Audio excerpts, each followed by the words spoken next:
इस लेक्चर में हम इम्पोर्टेंट लॉजिकल फंक्शंस डिस्कस करेंगे। हम logical text on single argument से शुरू करेंगे, मतलब कि अगर एक पर्टिकुलर कंडीशन ट्रू है या फॉल्स है। सिंगल आर्गुमेंट टेक्स्ट बहुत आसानी से इम्प्लीमेंट हो सकता है। हमें बस इज इक्वल टू टाइप करके सेल सिलेक्ट करनी है और कंडीशन अप्लाई करनी है। इस केस में हम ये देखना चाहते हैं कि क्या किसी स्टूडेंट ने मैथ्स में 100 मार्क्स स्कोर किए हैं या नहीं। तो हम टाइप करेंगे is equal to cell select करेंगे और इज इक्वल टू 100 लिखेंगे। इसे बाकी सेल्स के लिए एक्सटेंड कर देंगे। हम देख सकते हैं कि ट्रू रिजल्ट सिर्फ एक स्टूडेंट के लिए आया है जिसने मैथ्स में 100 मार्क्स स्कोर किए हैं। जब हमारे पास दो या उससे ज़्यादा आर्गुमेंट्स होते हैं तो दो सिचुएशंस होती हैं। या तो हम चेक करना चाहते हैं कि सारी आर्गुमेंट्स ट्रू हैं या नहीं, या फिर हम एक या उससे ज़्यादा आर्गुमेंट्स चेक करना चाहते हैं कि ये ट्रू हैं या नहीं। अगर सभी आर्गुमेंट्स ट्रू होने हैं तो हम एंड स्टेटमेंट यूज़ करेंगे। एग्जाम्पल के लिए अगर हम वो सारे स्टूडेंट देखना चाहते हैं जिन्होंने तीनों सब्जेक्ट में 75 मार्क्स स्कोर किए हैं, तो हम is equal to A and D लिखेंगे और कॉमा से सेपरेट करके तीनों कंडीशंस लिखेंगे।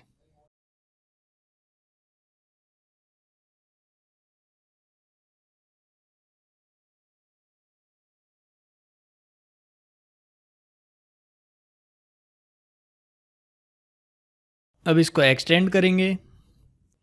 हम देख सकते हैं कि तीन स्टूडेंट्स के तीनों सब्जेक्ट में 75 से ज़्यादा मार्क्स हैं। अगर आप एक या उससे ज़्यादा आर्गुमेंट्स की ट्रूथफुलनेस चेक करना चाहते हैं तो हम और का यूज़ करेंगे। एग्जाम्पल के लिए अगर हम चेक करना चाहते हैं कि कोई स्टूडेंट इन तीन सब्जेक्ट्स में से किसी एक या उससे ज़्यादा सब्जेक्ट में फ़ेल हुआ है, तो हम लिखेंगे इज इक्वल टू और तीनों आर्गुमेंट्स लिखेंगे।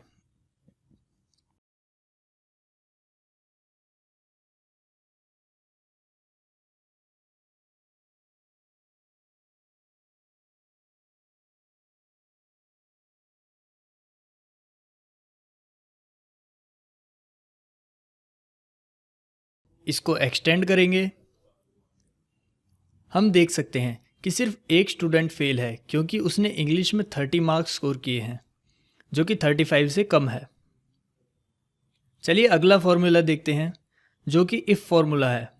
ये फॉर्मूला लॉजिकल टेस्ट के आउटकम को यूज़ करता है, जो कि हमने पिछला डिस्कस किया था, और ट्रू और फॉल्स आउटकम के लिए प्रीडिफाइंड आउटपुट्स देता है। एग्जाम्पल के लिए अगर आप स्टूडेंट के मैथ्स के मार्क्स के हिसाब से ग्रेड असाइन करना चाहते हैं, 75 मार्क्स और उससे ज़्यादा वाले को ग्रेड ए और बाकियों को ग्रेड बी। ऐसा करने के लिए हम टाइप करेंगे is equal to if logical test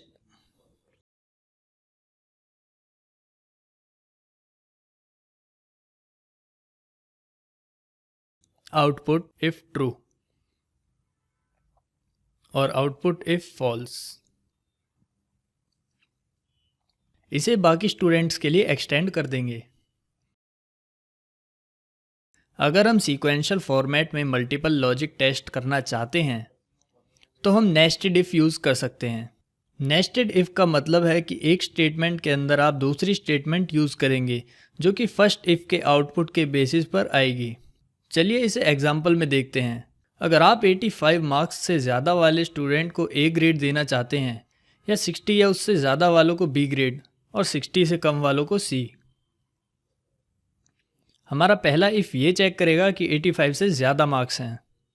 अगर ट्रू है तो हम लिखेंगे ग्रेड ए। अगर फॉल्स होगा तो हमारा दूसरा इफ़, जो कि नेस्टेड इफ़ है, ये चेक करेगा कि ये 60 से कम है या नहीं।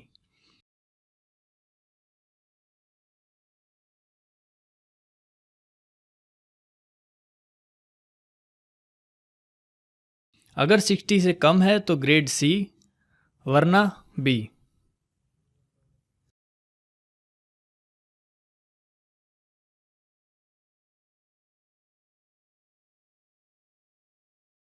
हम आगे और इफ़ लगा सकते हैं अगर हम आगे और चेक्स करना चाहते हैं तो। जैसे कि ग्रेड डी के लिए हम चेक कर सकते हैं कि 40 से कम मार्क्स किसके हैं। ये आप खुद करके देखिए। अगर हमें एक टाइम पर कई कंडीशंस चेक करनी हो तो हम इफ़ स्टेटमेंट में एंड और का भी यूज़ कर सकते हैं। पिछली शीट में हमने एंड और यूज़ किए थे, जो कि हमें आउटकम में ट्रू और फॉल्स रिजल्ट दे रहे थे। अब इफ़ का यूज़ करके हमारे पास इन आउटकम्स का पर्टिकुलर आउटपुट होगा। अगर ट्रू है तो हम पास्ट विद डिस्टिंक्शन का आउटपुट देंगे, वरना कुछ नहीं।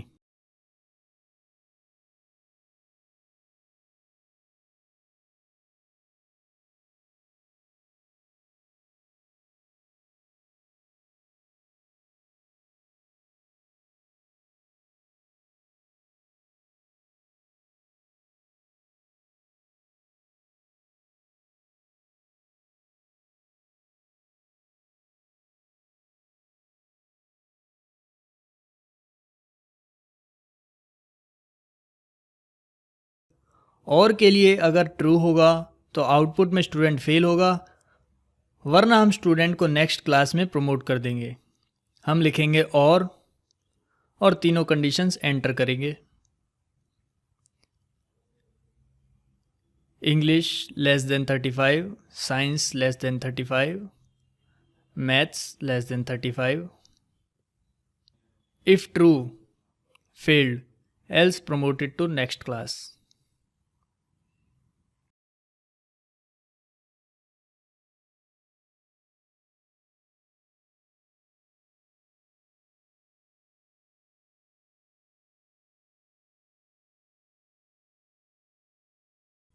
लास्ट स्टूडेंट फेल हुआ है और बाकी स्टूडेंट्स अगली क्लास में प्रमोट हो गए हैं।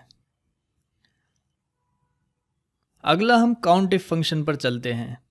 हालांकि ये फॉर्मूला मेनू में स्टैटिस्टिकल फॉर्मूला का पार्ट है, लेकिन हम इफ फंक्शंस के साथ इसकी सिमिलरिटी के कारण इसे लॉजिकल इफ फॉर्मूला के साथ डिस्कस करेंगे। काउंट इफ फंक्शन उन सेल्स को काउंट करके लिखता है जो दिए गए क्राइटेरिया को पूरा करती हैं। यहाँ अगर हम सारे स्टूडेंट्स देखना चाहते हैं जिन्होंने ए, बी और सी ग्रेड स्कोर किया है सभी सब्जेक्ट्स में, तो हम टाइप करेंगे is equal to count if, range select करेंगे, कॉमा, क्राइटेरिया मेंशन करेंगे,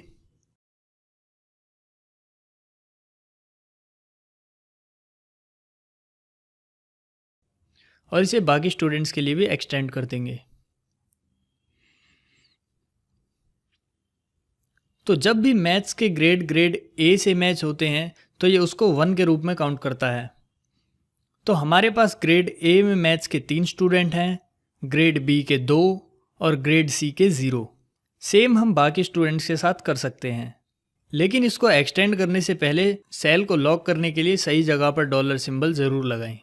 आप डॉलर सिंबल का यूज़ करना हमारी पिछली वीडियो में देख सकते हैं, मैं उसका लिंक डिस्क्रिप्शन में डाल दूंगा।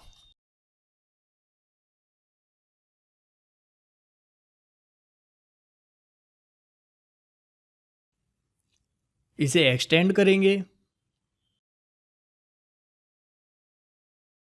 काउंटिंग करते टाइम मल्टीपल चेक्स करने के लिए हम काउंट इफ्स यूज़ कर सकते हैं। इसके लिए हम टाइप करेंगे is equal to count ifs, फिर फर्स्ट रेंज, फर्स्ट क्राइटेरिया, फिर second range, second criteria and so on, is equal to count ifs M5 to N9, select the criteria, then second range, select the criteria,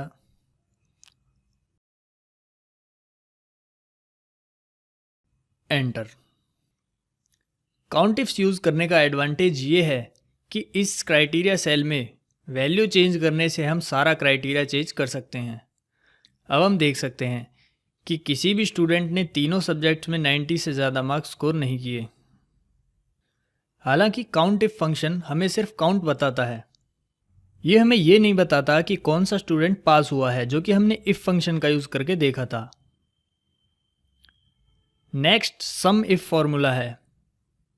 ये भी logical formula का part नहीं है, ये mathematical formulas में आता है, लेकिन इसे भी बाकी काउंट इफ के साथ ही कवर कर लेते हैं। एग्जाम्पल के लिए अगर आप मैथ्स में उन स्टूडेंट के मार्क्स का सम फाउंड करना चाहते हैं जो फेल नहीं हुए, तो इसके लिए हम टाइप करेंगे is equal to sum if,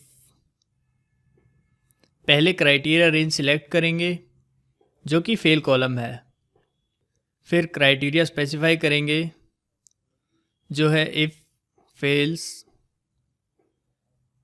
फिर सम रेंज जो कि मैथ्स कॉलम है। यहाँ हमारा रिज़ल्ट 349 आया है, जो कि मैथ्स में पास हुए स्टूडेंट्स का टोटल स्कोर है। मतलब शुरू के 4 स्टूडेंट्स 99 + 65 + 85 + 100, जो कि 349 है। इसी तरह आप बाकी सब्जेक्ट्स के लिए निकाल सकते हैं।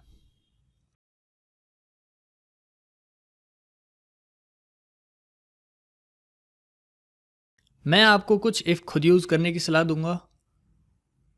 इस लेक्चर में बस इतना ही।